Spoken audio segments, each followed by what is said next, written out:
topics and opinions expressed in the following show are solely those of the hosts and their guests and not those of W4CY Radio, its employees, or affiliates.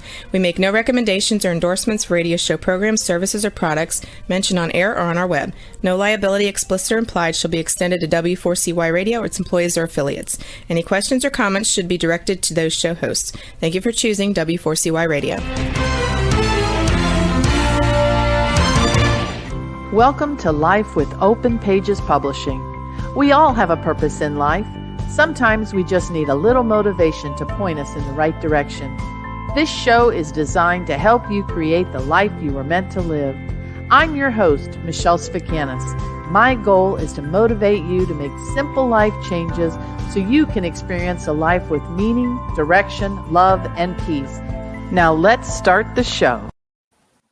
Hello and welcome to Life with Open Pages. Again, I'm Michelle Spikanis. Now, we are all born qualified, but we impose these mental limits that convince us otherwise. And society, they cover us in just unrealistic expectations. And we begin to live through these restrictions, and they're all self-imposed limits. But why do we do it? And how can we break through? My guest, Melanie Wilson, will help us to embrace the truth and see how God uses our pain and brokenness to move us from feeling unqualified to embracing the truth that He created us qualified. Welcome to the show, Melanie Wilson. Thank you. Thank you. It's an honor to be here. I'm so happy to have you. Melanie, tell us a little bit about yourself.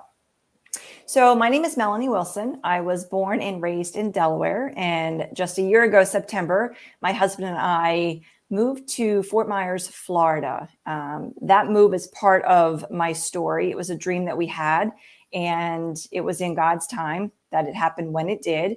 And, I've lived a long life of being governed by anxiety, depression, PTSD, and it took two rock bottoms for me to be able to see what God had been promising and what God has now brought to fruition in my life. And it is just a beautiful journey to be on and then have the opportunity to impact women the way that I do.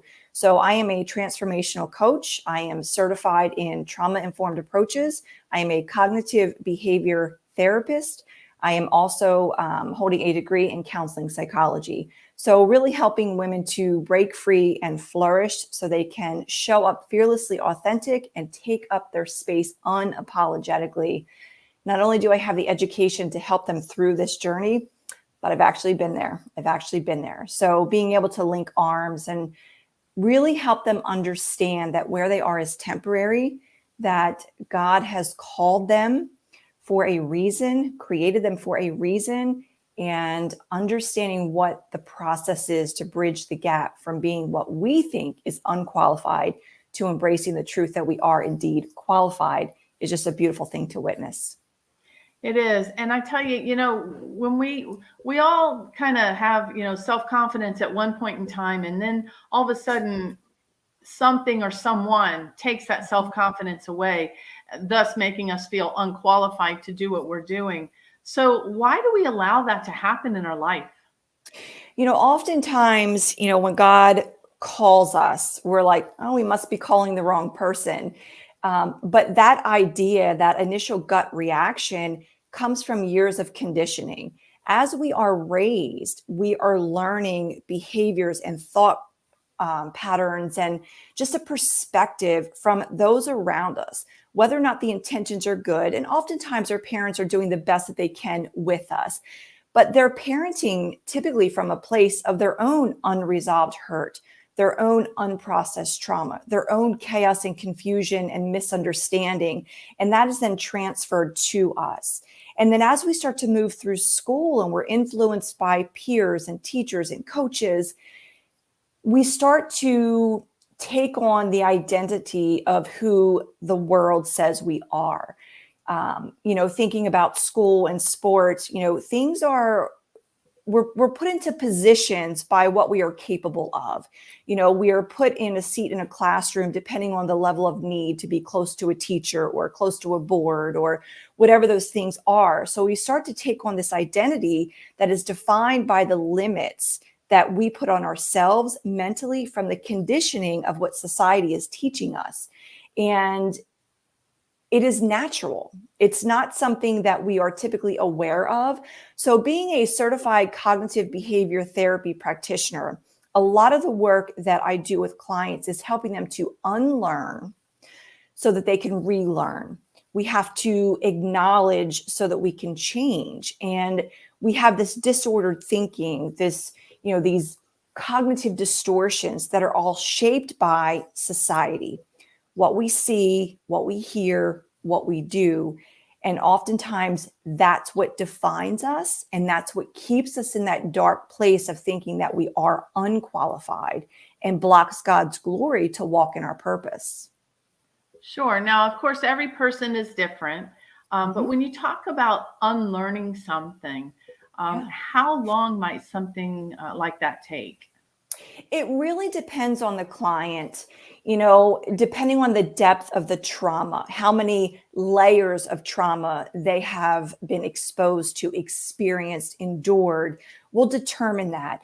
There are some clients that, something takes a few sessions and they're learning to embrace the truth and they're diligent about practicing, counteracting the disordered thinking, the cognitive distortions to get a healthy perspective.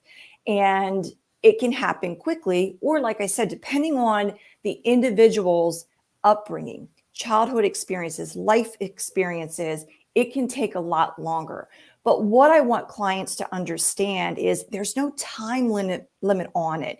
You didn't get where you are overnight, and you're certainly not going to get to where you're called to be overnight either. So, God shows grace and mercy and forgiveness and just this relentless love for us.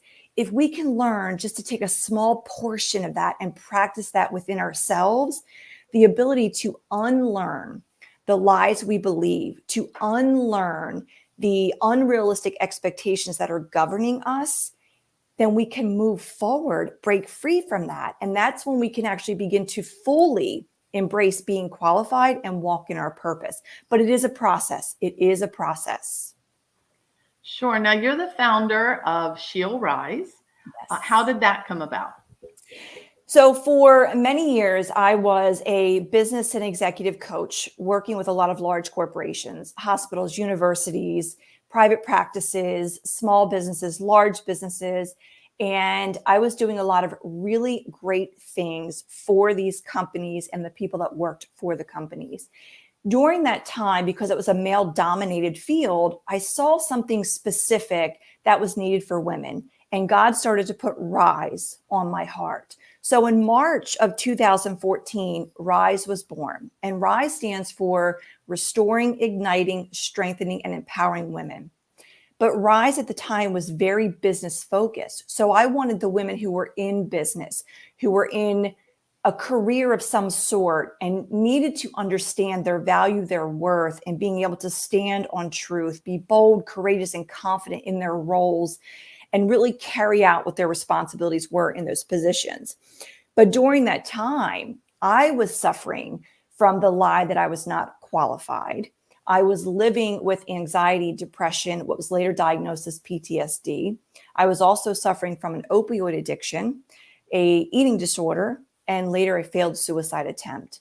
So in November of 2015, when I was in the emergency room after a failed suicide attempt, that's when Psalm 42 came to life for me. Here I am in the darkest moment of my life, in this pit, and God reached down and said, "Look up, child." And in that moment, I had a choice. I could continue down the path, which ultimately would have killed me, or I could reach for God's hand and allow him to fulfill the promise of pulling me out and setting me on solid ground. Obviously, that was the decision that I made. And in that moment, that's when She'll Rise was born. So the tagline is, if you believe in her, she'll rise. And it really has to start from within. We have to believe in ourselves to do the work to rise.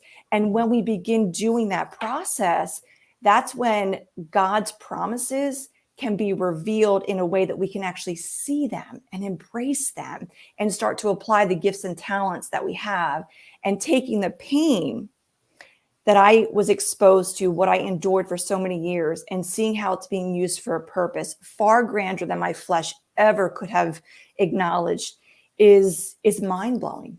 Nothing short of mind-blowing. And it's only by God's glory that I'm here today. And going through all of that has now allowed me to look into the eye of another woman and truly say, I see you, I hear you, I know you. Where you are is temporary. On the other side of this circumstance is freedom and forgiveness and just an abundance of blessings and love and promises. And I can help you get there. I can help you get there. And God uses me as the vessel. I don't ever want to take the credit of me doing this on my own. I'm just obedient, and I allow God to use my pain, my story, and then my knowledge to help women break free and flourish too. So that's what She'll Rise is about. Believing in her, doing the work so that she can rise. And then as we choose to rise up, we're turning around and bringing other women with us. It's really about the ripple effect. So it's incredibly powerful, incredibly powerful. Sure. It's when we're children and we're growing up, we kind of model, like you said, maybe our parents. And if our parents were dysfunctional, a part of us could be dysfunctional as well. When we meet someone that has been through maybe something similar to what we've been through, it is easy to work with that person, to be able that you can actually look at them and say, I feel your pain. I know what you've been through, because hearing your story. Now, for someone like myself, when I coach people, I coach on the knowledge and I listen to what they're saying. I haven't exactly been through what they've been through or experienced, the pain or anything they've been through.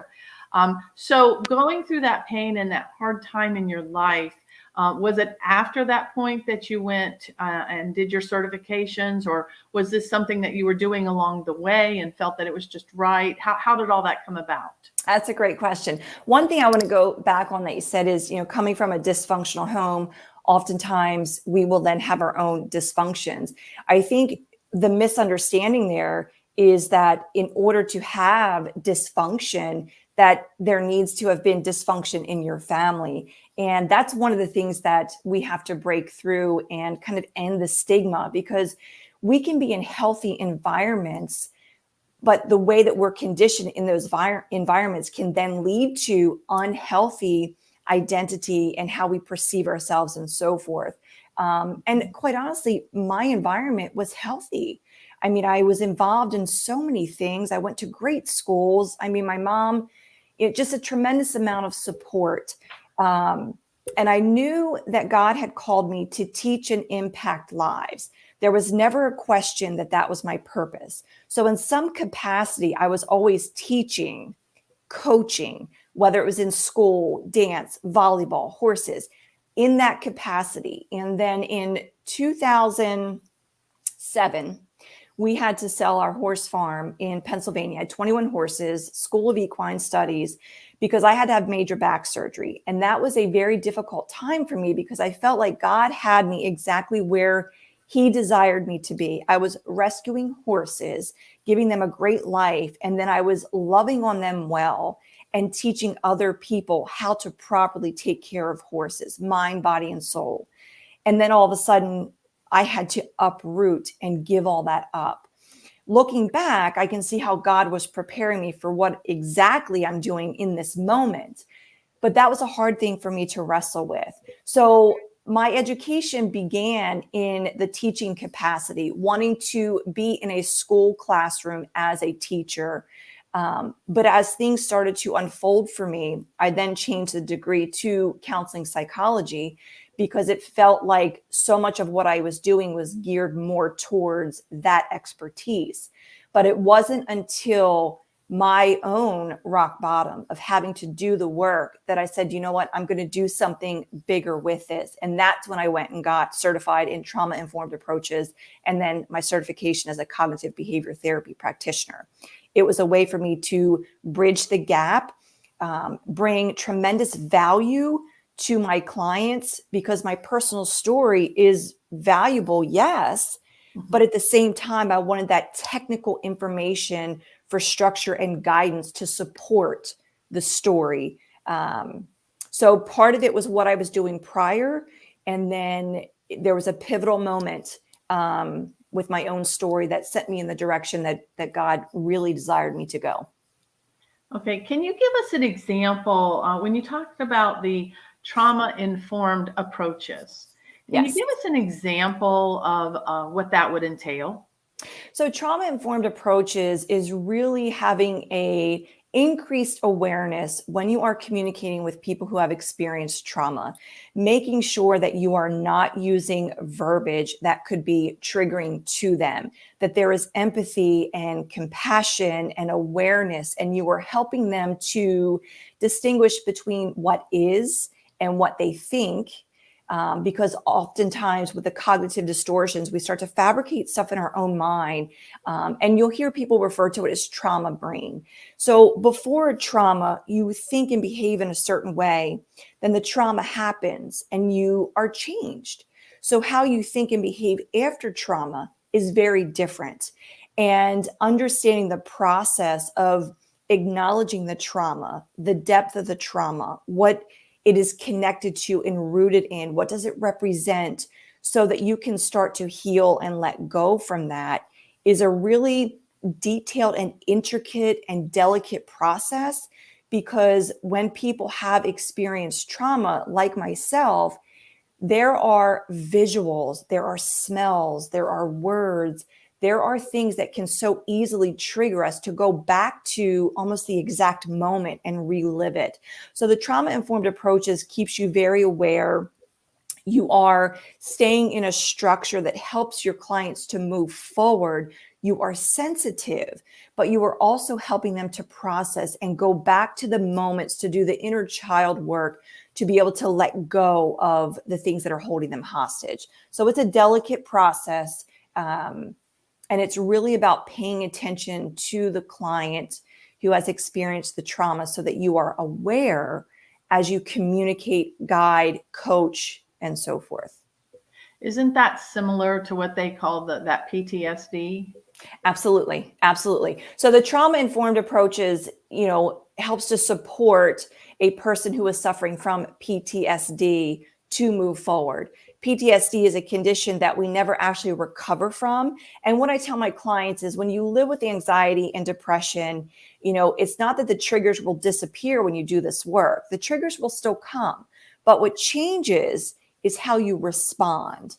And when we can start to acknowledge the emotions, experience the emotions instead of allowing them to define us, because emotions are valid. But what happens with the trauma brain, when we are triggered, we start to think the emotions are not only valid, but reliable. And that's what I did for a lot of years. I allowed my emotions to govern my life. And that's where some of my mental limits came from. And then you start to gravitate towards people, places, and things that support how you feel. And that is a dangerous territory to be in. Right, right. It sure is.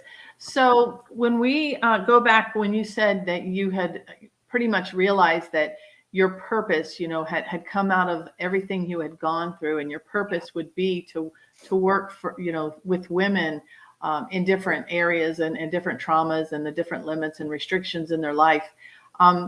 How do you propose other people to find their purpose? I mean, not everybody goes through trauma to find their purpose. Right, right. What I tell everyone, because not every woman that I work with has anxiety, depression, PTSD. Oftentimes it's, I don't want to diminish the value of the limiting beliefs, the toxic talk, because that in itself can cause us to be anxious and withdraw and isolate and not walk in our purpose. So, I work with all women. But what I encourage people to first understand, acknowledge, and embrace is we are all called for the exact same purpose. That is to love God, love others, and love ourselves well. How we carry that out is what makes us different. So when you're thinking about your purpose, what are the things in your life that spark joy? What are the things that come easy to you and you feel creative? You feel like a fire in your belly. It doesn't take a lot of intense thinking. It feels easy and comfortable, not complacent, but fulfilling when you're engaged in that thing. And oftentimes, those types of questions are prompting enough for responses to start to uncover where you can embrace the actions to carry out your purpose. And some examples, if you are great at cooking, walking in your purpose could be teaching others how to cook. And women feel really fulfilled when they can provide great meals for their family. Or, I have clients who create jewelry. The jewelry itself is creative for them, but the real purpose behind it is when they see another woman put on what they've created and they smile, their chin lifts, there's a light in their eye. They're like, they feel beautiful because of what I've created. That's them walking in their purpose. Maybe your purpose is, to love on animals that are just being disposed of and abused, and it doesn't always have to be something that is, social media worthy.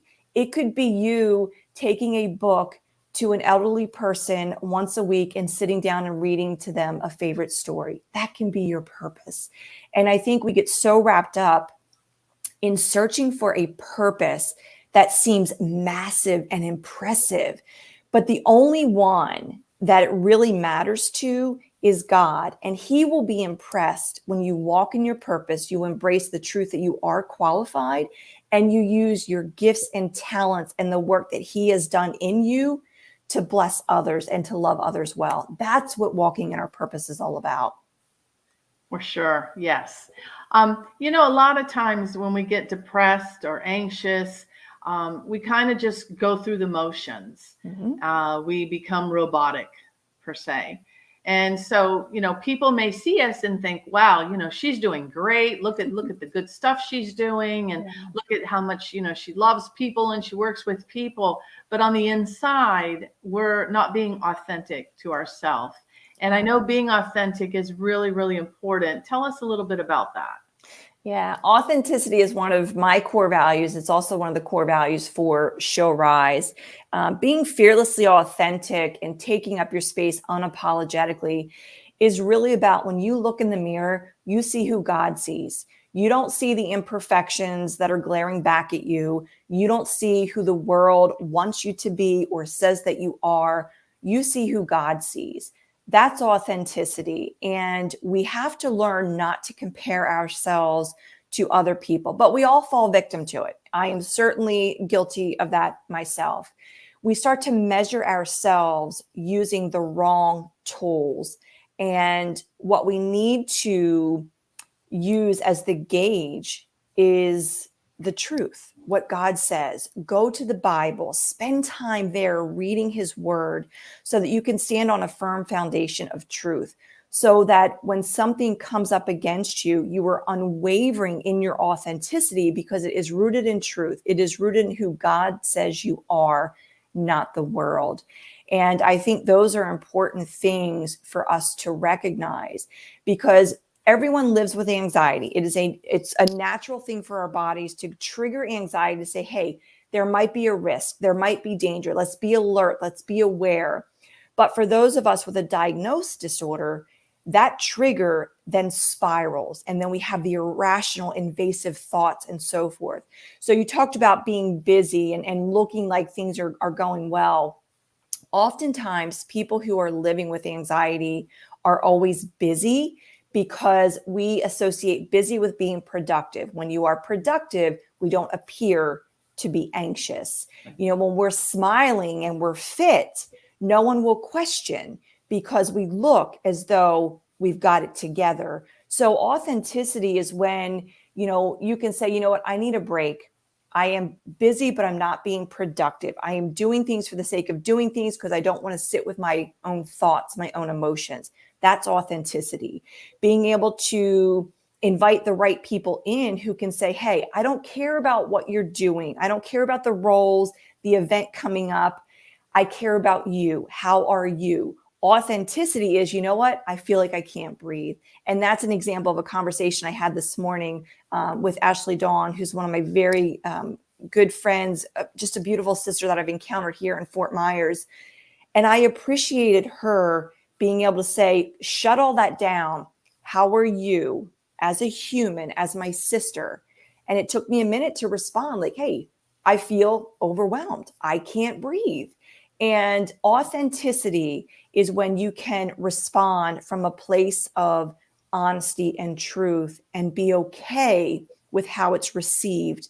But if you're not being authentic, if you're not being transparent, you will be misaligned. And that inner conflict can destroy you mentally, emotionally, and spiritually. So I cannot stress the importance of understanding what authenticity is, choosing to show up fearlessly authentic in your life, to invite authentic connections into your life, and be willing to be honest and challenge yourself when you find yourself kind of pulling back from being authentic because you start to get into those old habits of just being busy for the sake of being busy and so forth. So, great. We're going to take a short break. And when we come back, we're going to talk a little bit more about core values. It's time for a short break, and when we come back, we'll continue our conversation. At Open Pages Publishing, we offer coaching, marketing packages, and other professional writing services such as a resume, articles, copywriting services, press releases, social media, and blog posting. For more information, email us at info@openpagespublishing.com. And now back to our show. Okay, we're back. So we were talking about authenticity and being authentic. And when you said that Ashley Dawn had asked you that question, how are you? One of the things that I learned from someone else, they took me completely off guard when they asked me one day. They didn't say, how are you? They said, how is your soul? And man, I had to really stop and think, wait a minute, that's deep. That's totally different than just saying, hey, how you doing? Yep. How is your soul? And it really took me a while to be able to answer that. So I loved what you said about being authentic to yourself. So what are some of the other core values of She'll Rise? So authentic, trustworthy, and honest are our three core values. And I always joke, whenever I'm having an in-person event, I stress how important they are. I have worked too hard to create the culture within She'll Rise for women to feel safe. It's where they are met with compassionate action. There is no judgment, criticism, or comparison. They can show up exactly as they are, and I will love the heck out of them. The Rise Tribe community will love the heck out of them. And it is a non-negotiable. If ever I feel that there is a woman in there who is taking away from what She'll Rise represents. And it can be a simple response, where someone may be sharing something and crying and, oh, it's really not that bad. That's not okay, because it takes a lot for us to experience our emotions, to expose and reveal them outside of ourselves, where someone who could potentially judge us can receive them. And in She'll Rise, there is no judgment. It's just about receiving the information, holding space for these women to feel safe enough to open up, because when they can reveal, then they can begin to heal. And that's the full surrender of Rise, which I would like to talk about a little bit. But the culture is so important. So I make that clear. I stress it at every event, every conversation, because I don't have space or tolerance for those women who are not ready to be in this kind of environment, because it takes so much work for women to feel okay, not being okay, and being able to open up and share the realness about their life, their pain, their struggles, and so forth. So our core values, authentic, trustworthy, and honest, are critical.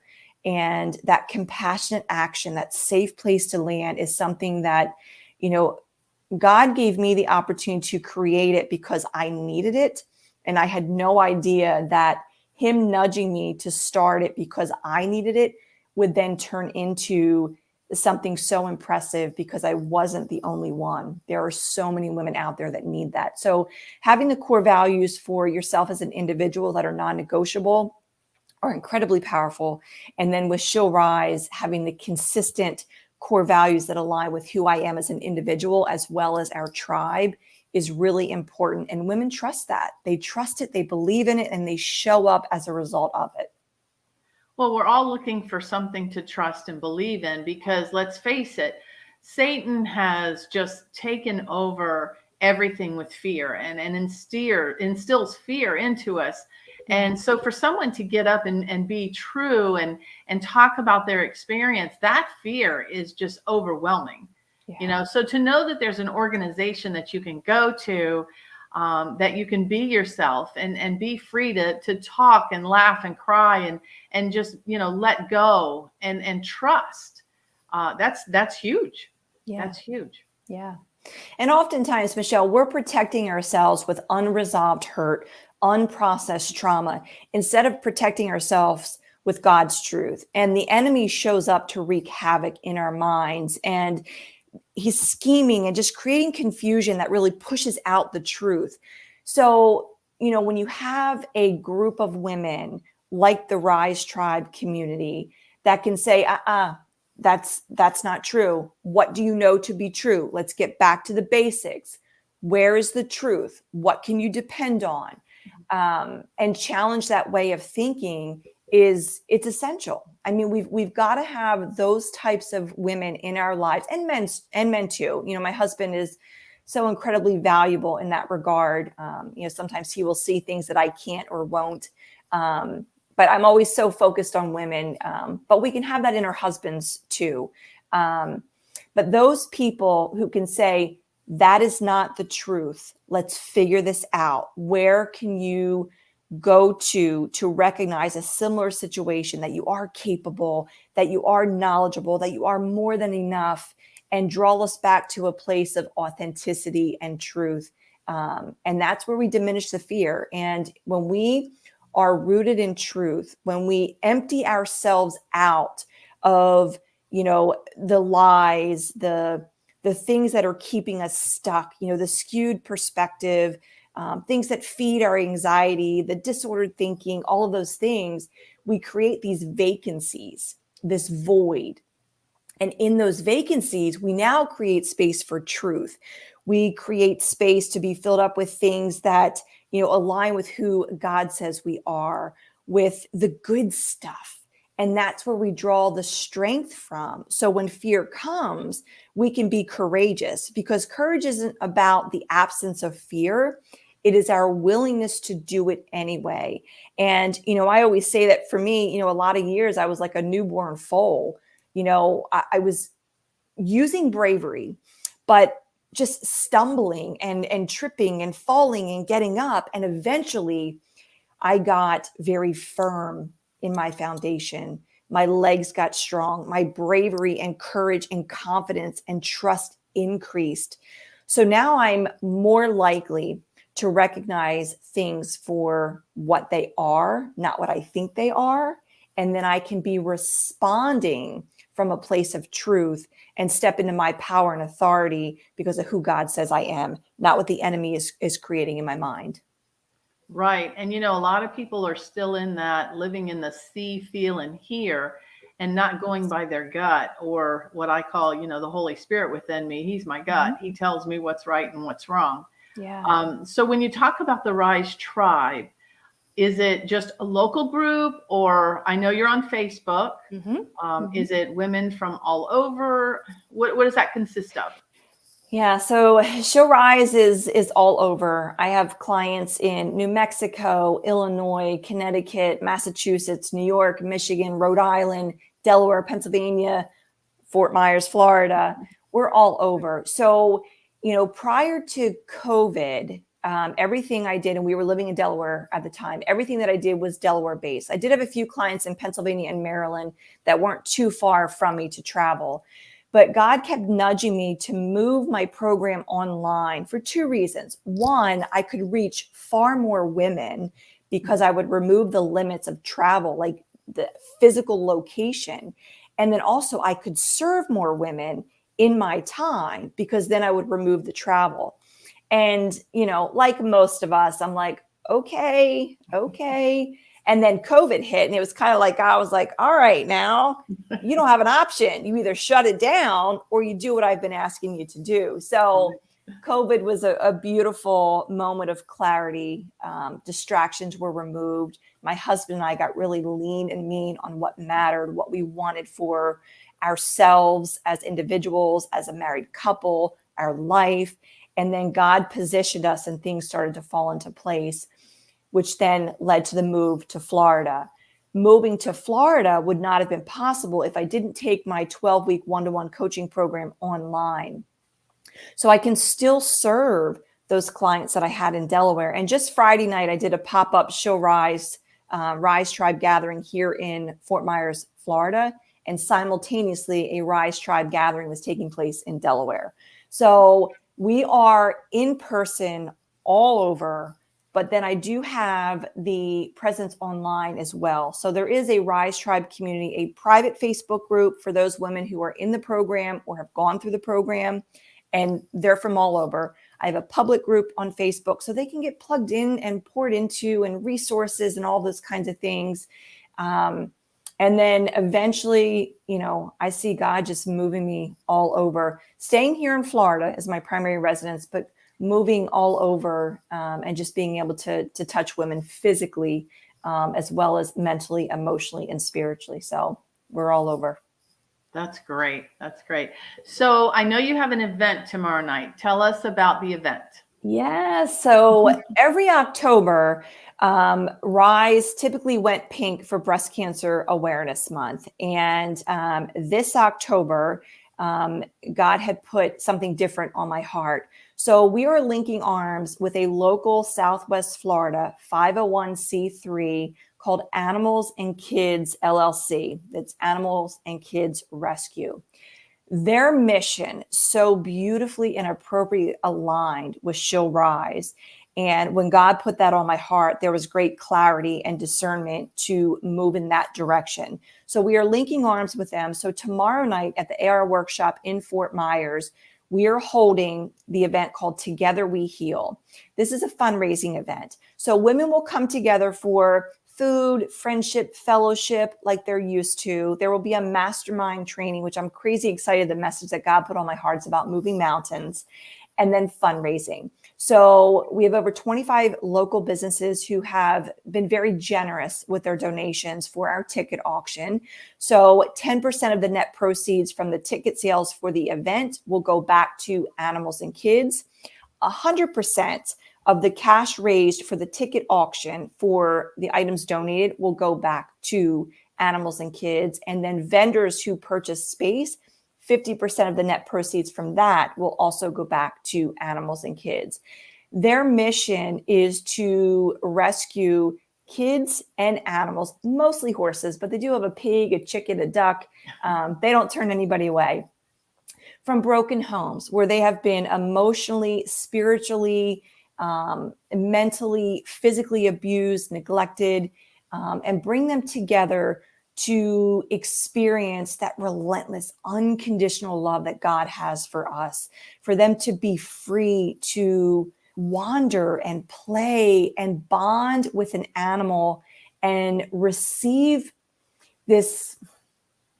I don't even know how to explain what we receive from horses, but it's just this beautiful exchange of understanding and compassion and a connection that just helps them come together and heal.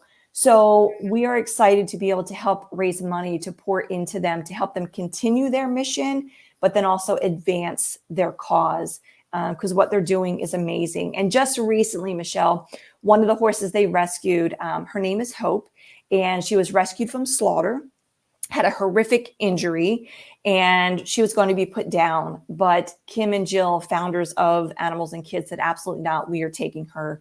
They got her to their facility, got her the care that she needed. So Hope is a beautiful testimony and story of hope.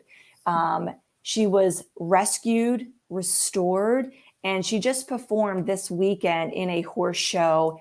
And Jasmine, who's the daughter of Kim, was riding her, and they stood there for a picture, just bold and confident. And what it represented is just something that only God is capable of bringing to fruition. And because of women like Kim and Jill believing in this mission and just trusting God completely that he will provide and show up for every need, the lives of children are being changed and the lives of these horses are being changed. And I am just incredibly honored to be able to help in any capacity. And our event tomorrow at 6 p.m.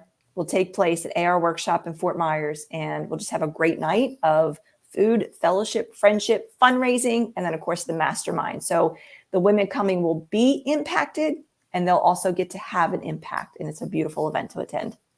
So if people that are listening are not local to Fort Myers, is there a way they could possibly donate to help out? Absolutely. And one of the easiest ways is to purchase a ticket. But if purchasing a ticket is not substantial enough for the amount that they want to donate, they can send us a message and we will get them connected to Venmo, PayPal, issue a check to be able to donate. And like I said, they are a registered 501c3. So they'll actually be able to get a letter thanking them for the donation of whatever the amount is. They'll receive a copy of the 501c3. So they'll have what they need for tax write-off as well. Okay. And what other events do you have coming up? Goodness. So November 1st is our Girlfriends and Gratitude event. That one is taking place at Subtle and Chic in Bell Tower. Anna is just a beautiful sister, so aligned, and she is one of the women that I can go to when I need to be poured into, when I need to get my head straight because I'm a little distracted. This event is going to be about gathering together and kicking off the holiday season. November seems to be typical for us to increase that attitude of gratitude. But during the mastermind at this event, we're actually going to learn about the two mindsets that I teach, the starvation, scarcity mindset versus the abundant, nourished mindset, how to bridge the gap, how to make the shift. Because if we can live with intention and a heart of gratitude every day, the trajectory of our lives can change and how we impact others will change as well. It is possible. It does take work for that to happen because it's natural for our minds to seek out the ugly, the overwhelm, the stress, and so forth. But when you recondition it to operate from a place of abundance, you're always looking for the good. And that just helps to motivate you, inspire you to keep you moving forward. So Girlfriends and Gratitude is November 1st at the Subtle and Chic Boutique in Bell Tower. Then January 4th, we are coming together for You Hold the Master Key at your CBD store in Naples. Stacy is another one. I always say that she's my person. She was in my sight line along with Ashley Dawn for our official launch event here. And there's just something about her that is so soothing, so calming, so peaceful. And she's got a beautiful business in Naples. So we're going to be holding that event there. And that's about recognizing that, oftentimes there is a failure to launch because of fear. There are things holding us back. And come January, everybody's revved up and ready to go with all these New Year's resolutions. But instead, I want these women to be equipped with goals that matter to them, not what they think other people need them to be or achieve, but the things that actually matter to them. And then strategize on how to achieve those things. What does messy action look like? Who is your dream partner? What is accountability about? Why is it important? Having structure and those types of things. And then February 14th is our Love with Intention, which is happening at the Chocolate in North Fort Myers. And this one is a couples event. So here we're going to talk about effective communication, understanding your love language, recognizing what it is that you love about your partner, why you fell in love with them in the first place, kind of reigniting that spark in your relationship, how to fill their love tank, how to argue in a healthy way, rules for arguing, and just helping people to have a really beautiful partnership and a relationship that is strong and beautiful and fulfilling. So those are the events that are currently scheduled. And then in March is our annual all-inclusive retreat. And this year it's called Rescued, Renewed, Restored. And this will be March 18th to the 21st at Viva La Casa in Fort Myers. And this is just a full submersion in the She'll Rise process. Incredibly powerful, emotional, transformational, and it's something that women do not want to miss. So what is next for Melanie Wilson? Well, of course, we have all this good stuff going on, but the big thing for me is writing my book. And when you and I had talked about the topic, and I said from unqualified to qualified, that's part of what the title of my book will be. So really getting this tattered, I know I show this to you, but like this tattered book here into an actual manuscript so that it can be published. I want it to be a teaching memoir where, you know, you don't just read it and feel sorry for me or like, oh, that's wonderful, she did this. I want people walking away asking good questions. I want them equipped with truth, with scripture, with hope, with the messy action to ignite sustainable change in their life, because anything is possible. If you believe in her, she'll rise. Oh, that sounds so exciting. I can't wait to read it. So is there anything else you want to tell our listeners before we go? You know, I think the main thing is, let's do this one thing, you know, tonight come up with 3 I am statements that are rooted in truth, that come from a place of love, that are based on who God says you are. Go write them on your bathroom mirror. And every day when you get up, you look that little girl in the mirror and you read those 3 I am statements boldly and courageously and confidently over her. And just allow yourself to embrace the truth and see what that one action does for you. And then as that change takes root in you, look at what you're capable of doing in the lives of others. So, you know, She'll Rise is about choosing to show up, dig in, and do the hard work to rise up strong. And then as you are choosing to rise up, you turn around and bring other women with you. Start with you, and then you turn around and reach your hand and you bring one woman along with you. And we can ignite massive change in this world. Oh, that's great. Now, for some that were just listening, what is your contact information? Big on Instagram. That's my favorite platform to be on. And that is Melanie_D_Wilson. That is a great place to go, because when you go to my profile, there is a link there that you can email me, message me, call me, find me on Clubhouse, Facebook, LinkedIn, all of those different platforms. So Instagram is the best. I know that we have the website that's coming up on here as well. That's actually linked in my bio on Instagram. It's the easiest way to connect with me. I will respond rapid fast. Now, after 8, that's my boundary. That's the time to cuddle with my husband. So I don't respond after 8 p.m. But I just want women to know that I am here to support you, to serve you in any way that I can. Don't hesitate to ask. I will listen and I will respond and I will step into battle with you. Thank you so much for being a guest on Life with Open Pages tonight. It's really been a great conversation and a learning point with you. Thank you so much. I appreciate it so much, Michelle. It was an honor to have this conversation with you. Thank you. If you'd like to be a guest or a sponsor to my show, reach out to me at info@openpagespublishing.com. This is Michelle Spikanis reminding you to live the life you were meant to live.